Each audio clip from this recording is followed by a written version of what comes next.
Ian wanted to attend the Auckland, New Zealand event with Steph and Lauren Southern, but when it was canceled, decided to check out some of the protests as well. So Ian's here to give us a first-person perspective of what was going on the ground. Hey Ian, Hi, how you Michael. doing? Thank you. Yeah, hi, Stefan. Pleasure to speak to you. Yeah, I'm sorry we couldn't do it in person, but what was the story of your Friday oh so recently? Yeah, so obviously, I was I was excited, looking forward to seeing you guys talking. I was disappointed, but I have to say, not 100% surprised when the email came through that the talk had been cancelled. So I thought, well, I'm going to have a free evening. I'm going to walk over to the protest site in Aotea Square just to see what kind of people were there, see what kind of signs they had, just to see what was going on, how many people were there. So I guess as a summary, there were probably about 200, 300 people there. And there were the usual things you might expect, like the white supremacy claims from the speakers. There were anti-fascist signs. There were speakers saying things like, this ideology is based on colonialism. The usual signs saying migrants welcome, but as you can probably hear, I'm not a native New Zealander, so I guess this migrant wouldn't have been that welcome if they'd have known the electronic ticket that I had on my phone at the time. Socialism, Aotearoa signs. They looked. A friend of mine who I was discussing this with said the signs. Some of them look very professional, not the kind of things that maybe two or three students would just knock up in the afternoon with some cardboard and a few pens, which was interesting. I guess one of the things which is which really did strike me as quite chilling. There was a very, I don't know his name, there was a very loud, angry Irish guy who was introducing the speakers. And one of the things he did was give a quote from Malcolm X, and presumably he's talking about his political opponents here. And he said, be kind, be courteous, but if someone lays a finger on you, send him to the cemetery. And this got the biggest cheer of the night. And that just gave me pause for thought, and it was a bit chilling, to be quite honest. So right there, if you like, was the in your face ethical violence creed that we sometimes see from the left. I've seen it before on YouTube and on videos, but to actually be surrounded by it. Well, it's interesting, of course, that they mistakenly label me as a white nationalist while quoting Malcolm X, noted black nationalist. But I guess if you're a black nationalist, you're just proud. And if you're a white nationalist, well, of course, you just want to exterminate Poles. But yeah, so, well, the fact that they're celebrating violence, I mean, it's not like they have real Nazis to fight. They invent Nazis so that they can hopefully fight. They just like to use violence, and they need the correct labels to justify it to their ragged remnants of a conscience. So I would assume that's, they have to invent who Lauren and I are to give themselves a sense of outrage, a legitimacy for violence, and a sense of triumph when they manage to shut down free speech. Otherwise, you're just kind of an anti-civilizational douchebag, right? Yeah, I mean, just recently, I think you put out a video where you were talking about the paper tiger that the left had created in order to create some kind of enemy, really. And I guess the question that I wanted to ask you actually on the night, if you'd have managed to get to speak to us, was having seen this protest where they're anti everything, anti-Trump, anti-Nigel Farage, anti-you, anti-me, anti everything. So they talk a lot about what they're against. This group of leftists which you're up against. But my question is just what is it that they're for? What kind of a society would it be where they then say, right, we've arrived at where we need to be, and this is our nirvana, and our protesting can finally stop? I mean, are they just complete? I'm sure that some of them are completely ignorant of what socialism has achieved or not achieved in the past. And so I'm a bit dumbfounded about what it is they want to achieve. What do they want to create other than just be anti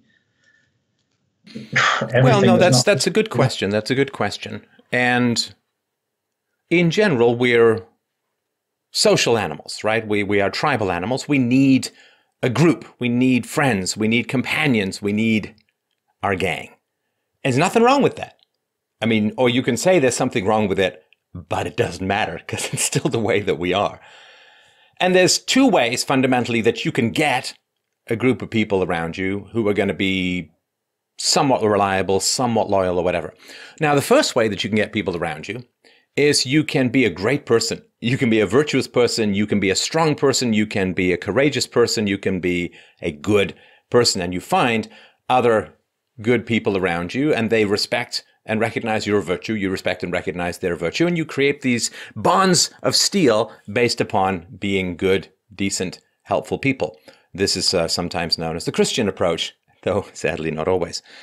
Now, the other way that you can have people around you, I guess there's three. The other way is some sort of neutral, non-moral bonding. Like you think of sports teams and stupid stuff like that, right? Not that sports are stupid or following sports is stupid, but you get it, right? I mean, I remember when I was a kid, I guess it starts pretty early, this philosophy stuff, but I was a kid, probably maybe 8 or 9. And there was a kid in my neighborhood who was championing his football team. This is English soccer, right? So he's championing his football team. And my football team, apparently composed mostly of Jamaicans, my football team was called Crystal Palace. And I think 4 divisions, and they were stuck in the bottom of the second or the top of the third. They basically had been useless as tits on a bull for decades, right? I mean, not as bad as the Maple Leafs. Oh! We'll come back to that another time. Anyway, so he was, chanting around you like, my team's great. Your team sucks. My team, I can't even remember what it was, is great. Crystal Palace sucks, right? I do remember saying to him, I said, dude, if you lived one street over, you'd be cheering Crystal Palace and opposing your team. You happen to be born on this street rather than one street over. Hell, I don't know. Maybe if you lived on one side of the street, you're cheering your team. If you live on the other side of the street, you're cheering our team. It makes no sense. Like, I remember saying that as a kid. And of course, you just get that 1,000-yard stare. Because when you can invent an enemy, now that enemy can be amoral in terms of sports teams or whatever, or it can be moral in terms of you're the nice socialists who want to help people and are welcoming to people fleeing persecution, and the other team are composed of these evil, white Nazi, racists, blah, blah, blah, blah, blah, and you're good and they're evil. And that's pretty tragic. So yeah, there's pursuing virtue gets you your tribe, inventing an amoral enemy gets you your tribe, or inventing an immoral enemy gets you your tribe. And to me, it's a pretty pitiful way. We've invented some enemies. We're going to gang together and hate them en masse. There's no virtue bringing to that. In fact, there's immorality. There's slander. There's lies, right? There is horrible things to be said about usually decent people. So I think they just want a tribe. They are not of anywhere close to high enough quality to win affection and loyalty and virtue from others. And so what they do is they invent an enemy, and then they all have a common purpose, which is to hate that enemy.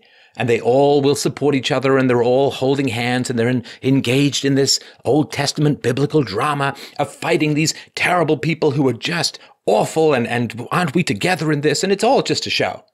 It's kabuki theater. It's all nonsense. But it gives them a sense of community, which they don't actually have to earn by, say, learning anything, or understanding anything, or researching anything, or thinking in any way, shape, or form. It's a sad, drab little gathering of people who can't win affection in any way, shape, or form, and so win a pathetic kind of solidarity by inventing a devil to hate.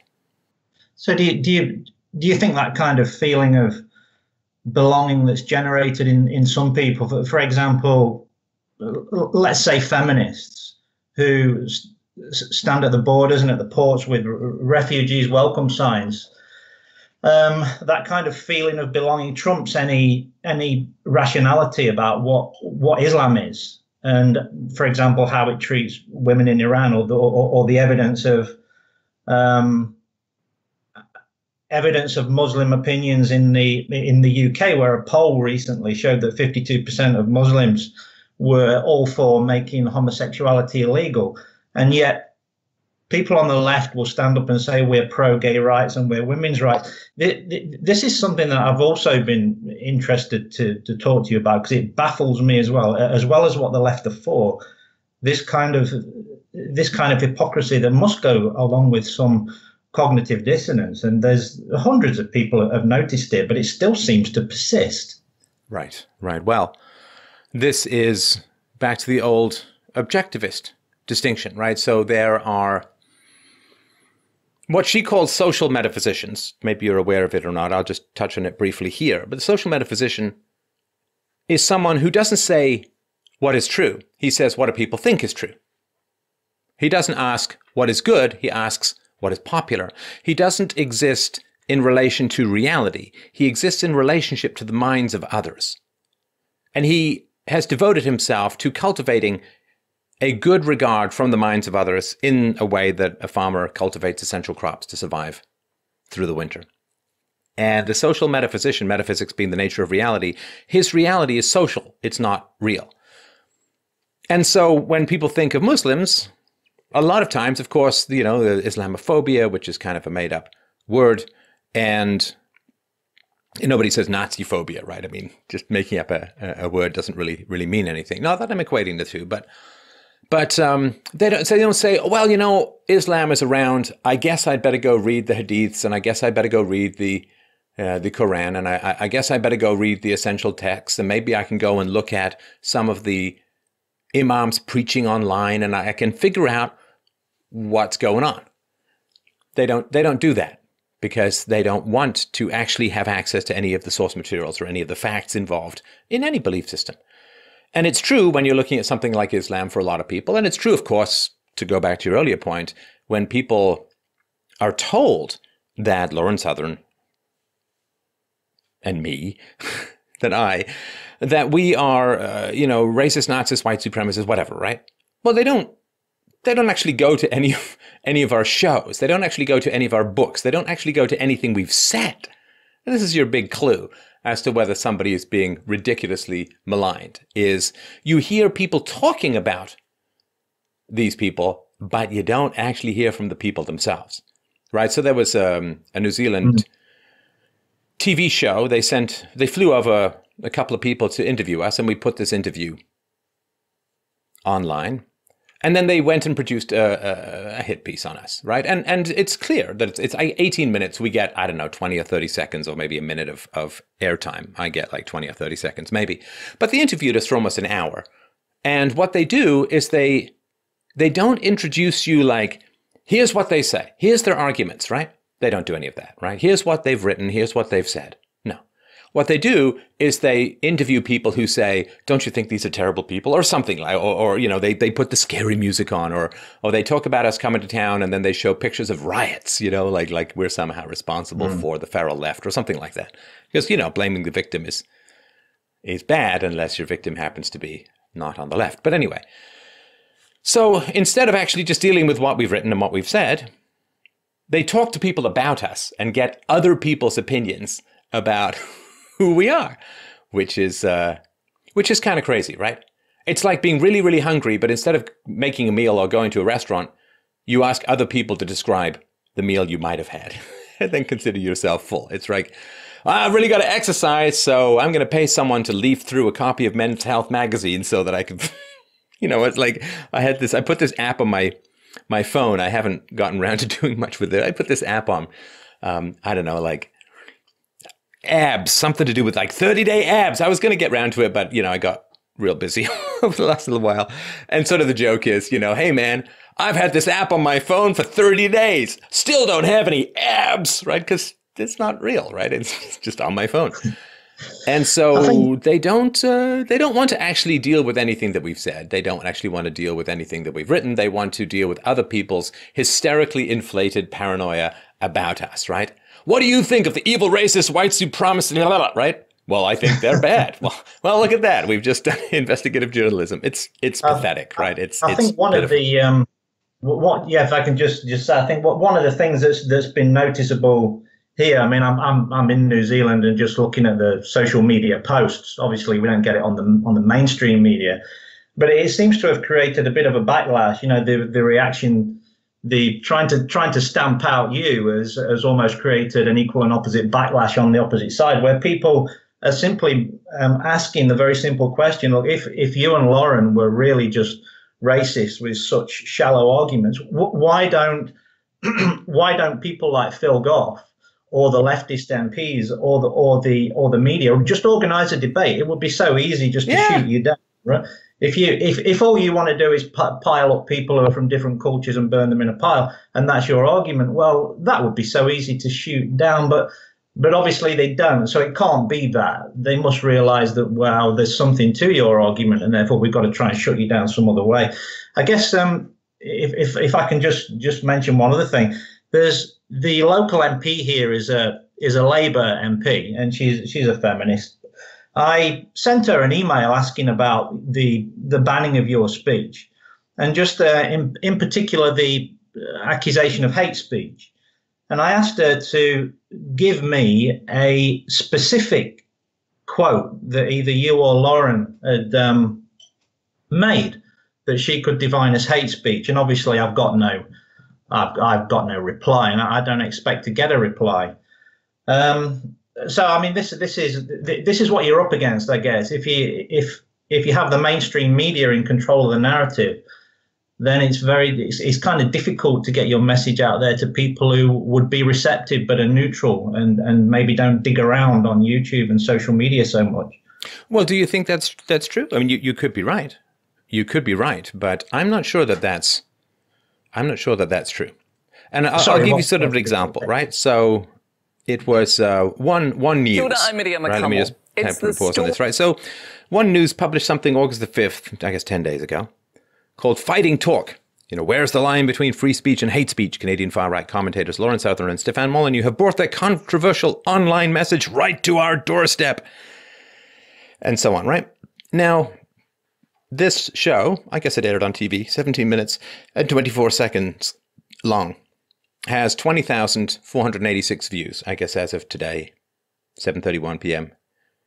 August 15th, 2018. 20,000 views.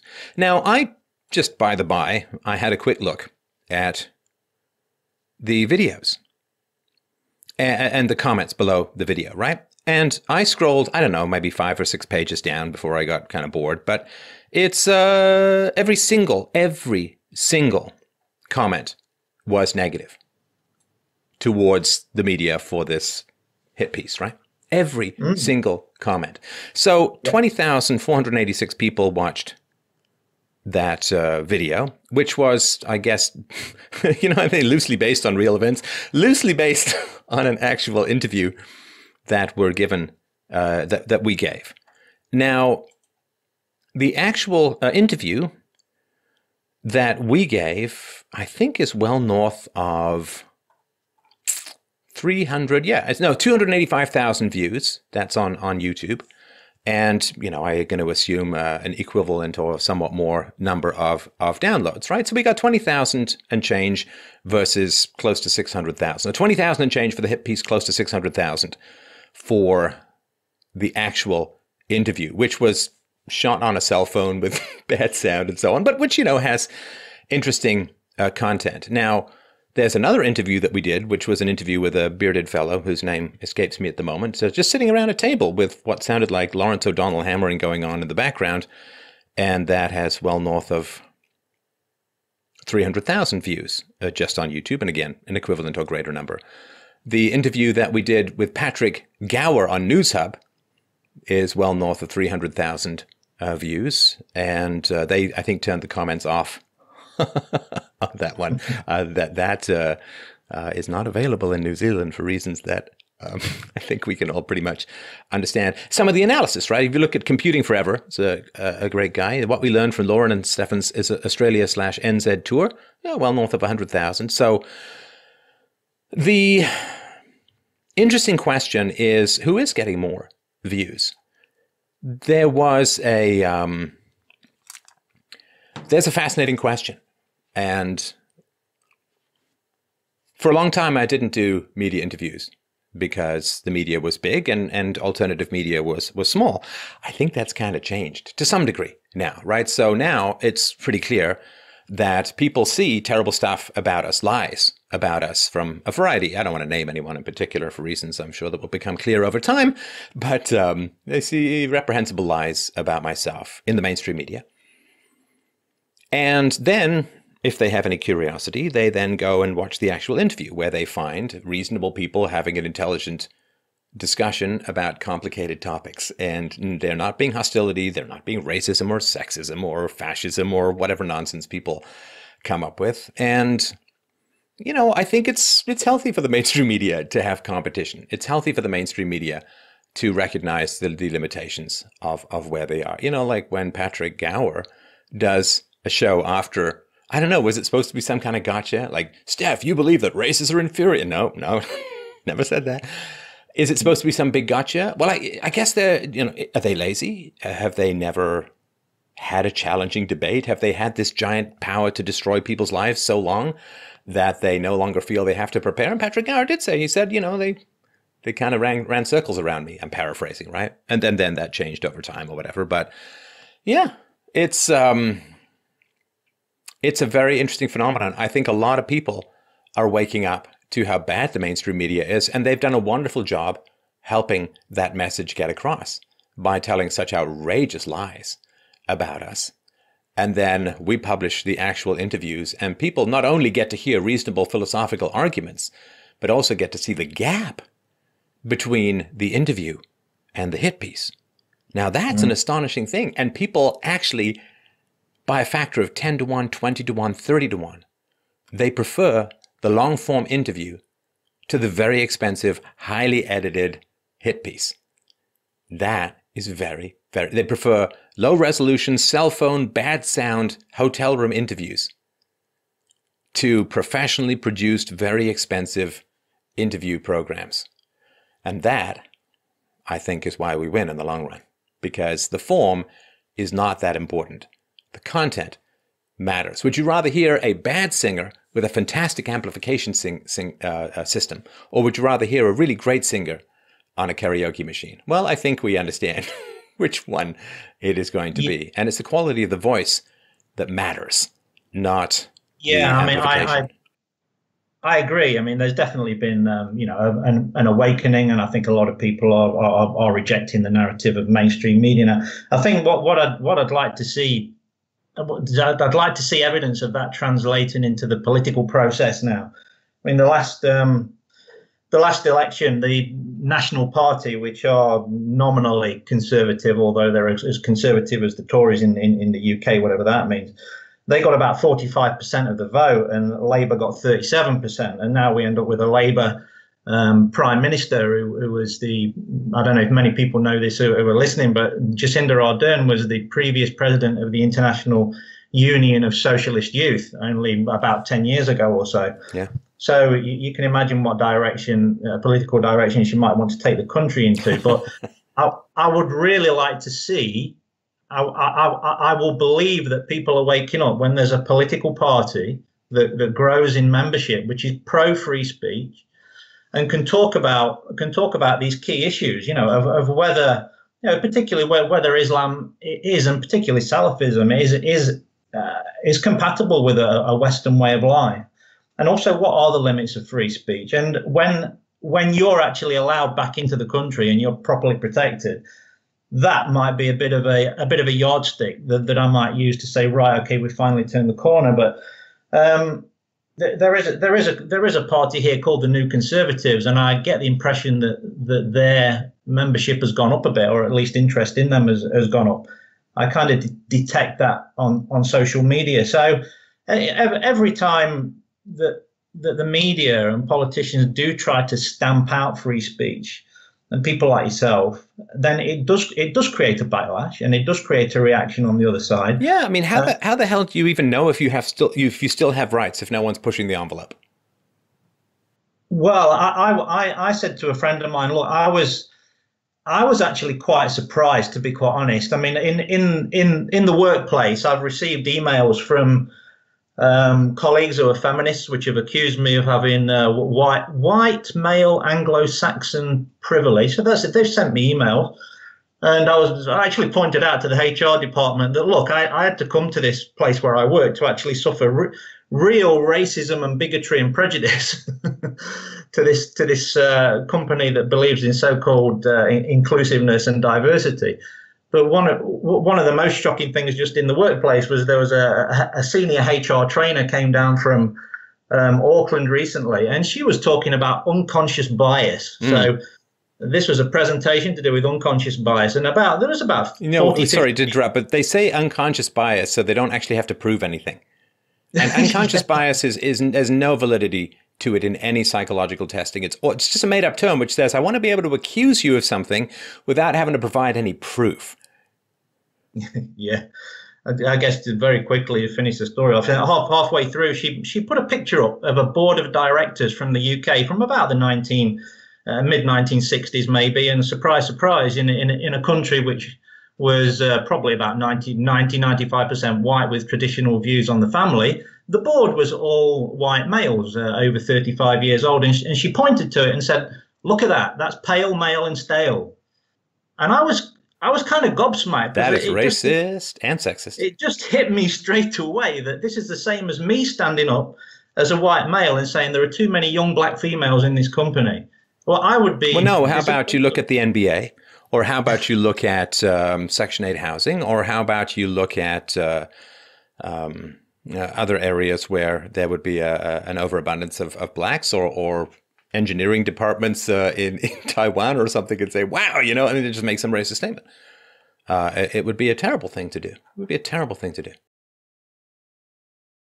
Yeah, and so that kind of brought it home to me that, well, there is this has infected the young and businesses quite a lot. But then going to this protest site and seeing so many people so well organized with at least what they think is a consistent narrative and a speaker system and professional signs, just made me realize that people who do believe in free speech and maybe politics which doesn't revolve around socialism and communism, we got a bit of an uphill climb. Yes, but at least we have some crampons, right? At least we have, I mean, can you imagine how things would be going if there was not the internet, if there was not alternative media, if there was not the capacity to have conversations like this? We would already be halfway, if not three-quarters of the way, to straight up Venezuela. I mean, yeah, which makes your recent podcast a bit worrying to say that you got 2 strikes from YouTube, because they're after you. They've got Alex Jones, Alex McGuinness. They are Gavin McGuinness. They're after you. Surely you must. Well, yeah. I mean, they're certainly not after me. They're after the message, and they're in the hopes of serving their political masters. And I mean, what can I say other than it would be terrible if they weren't, because it would mean I would be having no effect. There was something that I posted on Twitter the other day where I said, if you have never been shadow banned, you have to look in the mirror and say, what am I doing wrong? It would be terrible if they weren't after me. And after after I humiliated the New Zealand media and some of the Australian media, well, no, I didn't. They humiliated themselves by being ridiculously unprepared. I mean, come on, people. You're dealing with Lauren Southern, who is a very articulate and intelligent young woman. You're dealing with me, who runs the biggest philosophy show in the world and has just written a book called The Art of the Argument. And you're just going to wander in with half facts and innuendo and think you're going to take me on? I mean, that is an exercise in humility that people could really grow from. Could really, really grow from. I don't think they will, of course, because they just rather make up stories about what they could pretend happened than what actually happened. But this lack of preparation, that this is humiliating for people. They are used to being the top dog, and then they realize that they are a big fish in a little pond. And that is tough for people. It's a wonderful opportunity for growth, but it is tough for people. And so, yeah, there's going to be blowback from that kind of stuff. The fact that so many views, so much interest, so much conversation has occurred as a result of Lauren and I visiting New Zealand and Australia. Yeah, they don't like that. The fact that we are good, decent, curious, interested, and reasonable people is very humiliating. You know, when you try to take people down and you end up enhancing their reputation, you can either look in the mirror and say, hey, maybe I'm the villain here. Maybe I'm the bad guy here. Maybe I'm serving particularly dark forces or powers, or you can just try and erase people from the internet, right? I think we all know which way some people have a tendency to go. And again, I have no idea what was behind all of this. I assume it was some sort of mass flagging of videos in the hopes that something would get through. And I don't imagine, given how quickly YouTube reversed under pressure, that there was much actual focus on the content of the shows. But yeah, it would be a real shame, in a sense, if they weren't after me after doing this for 12 years and having such a big and powerful reach around the world. I would have to instruct them on how to have a good fight if they weren't after me. Yeah, I guess what you're talking about there kind of conjures up parallels in my mind with what Kathy Newman tried to do with Jordan Peterson, that she completely cut her own legs from under herself and ended up enhancing his reputation and his argument. It was just the strength of his argument that people I could see were posting below about. Well, and the lack of, when he had the gotcha moment, right? When she says, who are you to cause discomfort, basically? And he said, well, you're causing me discomfort at the moment. Good for you, right? You're asking me tough questions. And then you could see that stall. Wait a minute, I just got to work that out, right? And it's like, well, that's when you stop. And that's when you think. And that's when you say, you know what? That's a pretty obvious thing. And what's amazing about that Kathy Newman moment, as also occurred in Lauren and I's conversation with the mainstream media, what's amazing about that is that nobody brought that up in the entire studio. Nobody brought that up in the entire area. Nobody brought that up in the newsroom, in the editorial board, in the producers area, none of the cameramen. Like, nobody brought up that obvious point, that obvious question. And there were a couple of things in the Patrick Gower interview that I decided not to say because for a variety of reasons I can get into another time. One was, of course, when he praised diversity, when we came into that studio, it was really wild. We came into that studio, everybody's work had stopped and they were all standing up over their cubicles to watch Lauren and I walk like the devils are here. They've come to life. They're walking with their flat, wet, stony, smoky footprints through our hallowed hole. Like, it was really wild. Like, that's a pretty wild situation to be in. And, one of the questions you could ask if somebody who praises diversity is you could pause and you could ask everyone who's around working the cameras and we got quite a circle of people who actually seemed to be enjoying what we were doing and say, oh, well, how many people here think that we should have the right to speak, right? And if it's into diversity, then at least 50%, and in some of the surveys, it was 70 to 80% of the noble Kiwis said that we should have the right to speak, and say, oh, okay, how many of you think that we should have the right to speak or should have had the right to speak?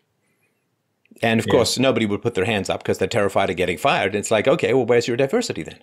You claim to value diversity. Diversity is a strength. Every single one of the people who work here have exactly the same opinions. Or they have different opinions, but they're terrified to talk about them. But why should they be terrified to talk about different opinions if diversity is a strength? You should be welcoming and embracing these different opinions. But of course, diversity is not a strength. Diversity is a weapon to be used against people with integrity. The other thing that I was going to say at the very end, but I didn't because I thought it was a bit of a cheap shot, was to say, are you standing in for someone, like, just out of curiosity? Is this your regular job? Do you actually, like, host a children's show or something? Because I don't really get what's going on here.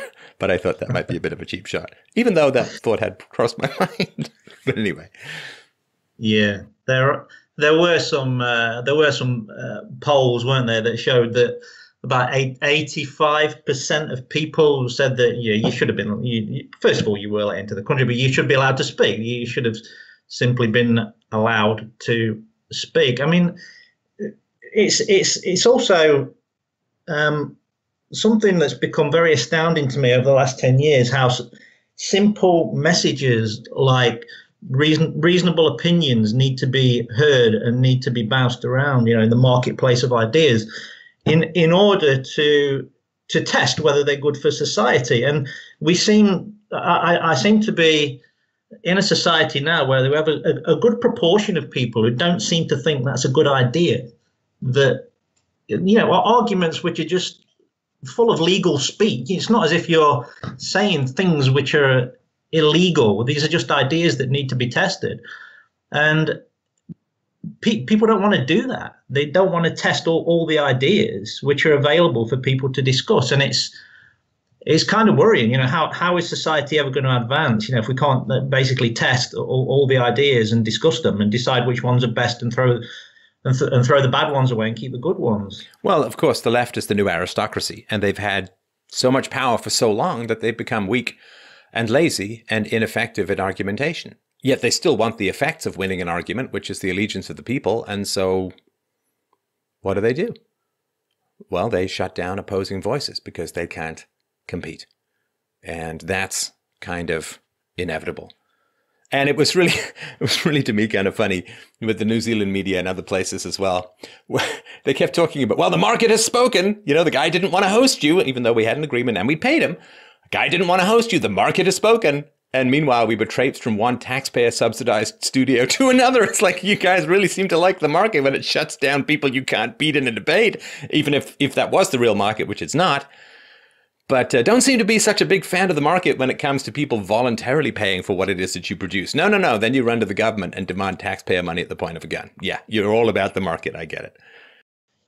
Yeah, it did irk me, I have to say, when Phil Goff, who actually spurred me into working out just how much of my salary I give to compulsory taxes and things like GST and fuel tax, etc. And it turns out to be about 35, 36, 37% of the money that I earn goes in taxes. And so Phil Goff, the mayor of Auckland, has simply said that he thinks he's in charge of publicly run buildings, which I pay for. Yeah. I would like you to come and speak to me. Just speak to me. Yeah. I would like to speak to you in a publicly owned building that I pay for. And he's set himself up as some kind of emperor figure to say that, well, he's in control of it. It just annoys the hell out of me. And I think a lot of people, when it's okay to demand to take my taxes off me and under threat of prison if I don't pay them, and then tell me who I can and who I cannot speak to in a legal manner. Well, it's funny, too, because one of the interviewers was asking me, an island erupts in the ocean and water comes out and who should be in control of that water, right? Now, he, of course, expected me to say, well, the government should be in control of that water, so it's available to everyone. But, of course, Phil Goff had banned Lauren and I from speaking from council venues that he didn't pay for, but he just has political control over. So, of course, I said I want it to be privately owned so that more people can get access to it. Because, yeah, once the government controls something, they then can say to you whether you get it or not. And the people who are forced to pay for it no longer have any control over it. It just becomes another political pawn to be used to reward your friends and punish your enemies, the usual garbage. Mm. Yeah, the acid test for me will be, just does this translate to him and the Labour government, our Prime Minister, who has quite clearly said that she said that she speaks for all New Zealanders in that we reject your message. Well, she doesn't speak. She doesn't speak for at least one other New Zealander, and he's on. No, she got like a third of the vote, right? I've got it down here, 37% of the vote. So yeah, and how much of the vote did she get by promising people free stuff? That's not earning the vote. That's just buying the vote. Yeah, we know. How many people thought that her policies would be wonderful for New Zealand as a whole, rather than, wait, she's going to give me free stuff? Sounds great. Yeah, probably lots. But I would. So there you go. I mean, Labour, I've got it down here, 36.9% of the vote about a year ago, September 2017. So, I mean, I wonder if they would have done that so close to another election, or whether people forget this. But we need to keep this with us, and we need to keep hammering home this message that if you want free speech, if you value free speech rather than free stuff, I suppose, what do you want? Do you want free speech or free stuff? Because you can't have both. Well, let me ask you this. When is the next big election in New Zealand? Yeah, I think they're I think they're every 4 years. So it would be 2021, something like that. So quite a few years away. The last I'm one sure I'll be back before then. That would be great to see you back then, Stefan. It will be, and I think that they'll have a tough time pulling the same crap twice, because I think enough people will have actually looked at what Lauren and I have written and said, and it'll be a little bit tough to pull the same old nonsense that they did this time. Yeah, well, you might have also seen, sort of leading on from that, very very shortly afterwards, Don Brash, who was a former finance minister here and leader of the national. He was the leader of the opposition, not leader of the Nazi Party of New Zealand. He was the leader of the opposition, the Nationals. He was banned from speaking at Massey University by the vice chancellor there. Mm-hmm. Oh, yeah, no, anyone who thinks, well, they're just going to keep out the imaginary Nazis is deluding themselves. Lauren and I are a test case, just as Alex Jones is a test case to see what they can get away with. And there is this constant tension, of course, in the world, in world history, and it's going on particularly in the current world, between those people who want to be left alone and those people who just won't leave them alone. And the people who want to be left alone want to get along with their careers and raising their families and watching a movie or two, and and I get that, and I sympathize with that. But they're not going to stop leaving you alone, people. They're not going to stop leaving you alone. They're going to keep coming and coming and coming and coming. It's like somebody with OCD saying, oh, they're going to stop washing their hands any moment now. It's like, nope. Every time they wash their hands, they are reinforcing their OCD tendencies. So that is what's going to happen. And I'm sorry, like, you're going to have to be busy for a little while. You're going to have difficult conversations. You're going to have to take time off from watching movies. You're going to have to take time off from video games. You're going to have to start pushing back against everyone who wants to control everything that you're doing. And if you don't do that, they'll win, you'll lose, and then you won't have any toys to play with anymore. Yeah, well, when I flew back the next morning, Sunday morning, after staying over in Auckland after you've been banned, I have to say I was pretty downhearted and pessimistic. But just how much do you think this has been a good thing? It's like peeled the scab off the wound, and now we can see just how bad things are and just how repressive things are. Oh yeah, culturally, I would, in particular for New Zealand, this has been one of the greatest things to happen to New Zealand culture in recent memory, maybe even since the big liberalizations of the 80s and so on. But no, this is absolutely essential. What a wonderful service we have provided to New Zealand and Australia. What a wonderful service we have provided. Because you need people to come and exercise their right to free speech, who aren't just saying, oh, look, it's raining, or saying jokes about airplane food, or making bland speeches about the value of diversity and the treasure of multiculturalism, and how wonderful helping people is, and how it's really nice to help the poor, and it's really great when the sick get health care, and like the usual bland, unthinking, feel-good bullshit garbage that people say, well, that's what we need free speech for. It's like, no, saying popular, empty, stupid stuff has nothing to do with free speech. Free speech is when you're saying things that people don't want to hear or are uncomfortable hearing. There's not a whole lot of, even in North Korea, you probably can't get arrested for saying that 2 and 2 make 4, or that it's raining out when it is in fact raining out. It's when people say things you don't want to hear, that's when you need free speech. So what a wonderful thing we've been able to do to Australia and to New Zealand, which is to say, we wanted to give free speech. There was violence, there was suppression, there was deplatforming, there was political opposition. So now you know the lay of the land. Now you know where your government is with regards to your rights. And you can either damn well do something about it, or you can cut down and give it all up. But at least that choice is clear now, probably for the first time in quite some time.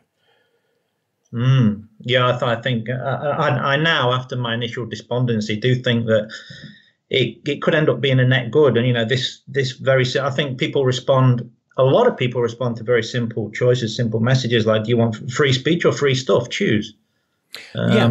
And also we'd heard that the mainstream media in Australia and New Zealand, that they had been debating how to cover Lauren and I for months. Well, weeks probably, because it wasn't months really since we had decided. But for a long time, they were debating, do we even give them any coverage? How do we cover them? What do we say? What do we do, right? And you can see the products of what they did. You can see the products of all this deliberation, which was, okay, we're not going to research anything that they actually say. We're going to write a bunch of nonsense. We're going to write a bunch of falsehoods. We're going to interview people and prime them to hate on these people, and we're going to give them no voice of their own. This was not a random thing that just we burst through the wall like Mr. Kool-Aid and, in a jug, we didn't burst through the wall. They had lots of time to prepare, months to prepare, and intensive conversations, what to do about us for weeks. And this was what they came up with. Patrick Gower said that he was unprepared. Dude, why are you unprepared? What are you, crazy? This has been the biggest story in New Zealand for weeks, and you're completely unprepared to have a conversation with us? I don't know. It's just, it's silly. I wouldn't be here talking to you about this and be able to say to anyone who's in New Zealand listening to this, look, if you support free speech, and we know where our Prime Minister sits, don't vote Labour again. It's up to you guys who are listening in New Zealand. The mask is off, the message is clear. If you want a full and free debate and want to be able to speak your mind about things that you care about, don't vote Labour again. Don't vote for this Prime Minister again. Come on. Labour supports a wide variety of groups that have no cultural, religious, or historical interest in free speech. In fact, they tend to hate it. So they're very clear. I'm glad that we made it even more clear. But the left they've aligned themselves with cultures and religions that have no interest in free speech and generally oppose it vociferously, right? Yeah, and so, it shouldn't be that complicated to figure out whether the left is into free speech or not. Just look at who they support. Well, there was a Muslim woman in one of the TV broadcasts saying something like, this will not be allowed. And it's like, I'm sorry, you're kind of making the point for me. Oh, I'm kind of glad that you are. Yeah. All right. Well, I'm going to move on to the next caller, but I really, really do appreciate the call. And just wanted to say, everyone I met personally everyone not in the mainstream media who I met personally, except for one protester, I guess, were great. And so I really did enjoy my time in New Zealand, however short it may have been and unsatisfying as far as giving a speech goes. But I hope you make it back one day, Steph. I hope you make it back, and thanks for giving me the time to... Oh, my pleasure. Yeah, no, listen, I really had one more speech in me, and I really wanted to give it. I don't know if you've ever had this thing where you're having a really great cup of coffee, and you think you have more, you pick it up, and it's already empty, and you're like, oh, man. Well, that's what it was like for me, not being able to give that final speech. I really wanted to, because there wasn't much about it, indigenous populations in there. But I really wanted to give that final speech, and being cock-blocked from a good speaking gig is physically painful for me. So I'm sure I'll be back to talk more, and I'm sure that people will be more receptive and curious. All right. Thanks, man. I appreciate the call. Let's move on to the next caller.